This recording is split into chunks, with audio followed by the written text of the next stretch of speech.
যখন কোনো বান্দা সূরা ফাতিহার একটা করে আয়াত বলে আলহামদুলিল্লাহি রাব্বিল আলামিন, সঙ্গে সঙ্গে আল্লাহ জবাব দিয়ে বলেন হামিদানি আবদি, বান্দা তুই আমার প্রশংসা করলি। আর রহমানির রহিম যখন বলে আল্লাহ বলেন আসনা আলাইয়া আবদি।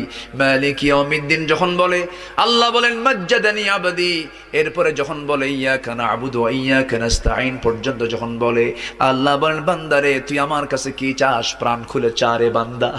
ইহদিনাস সিরাতাল মুস্তাকিম থেকে শুরু করে নিয়া ওয়ালাদ-দাল্লিন পর্যন্ত যখন বান্দা বলে তখন আল্লাহ বলেন বান্দা নামাজের মধ্যে এমন প্রেমের খেলা খেললি বান্দা, তুই যা চাইলি সব আমি আল্লাহ কবুল করলাম। ওই বান্দা যখন রুকুতে যায় আল্লাহ তখন অস্থির হন।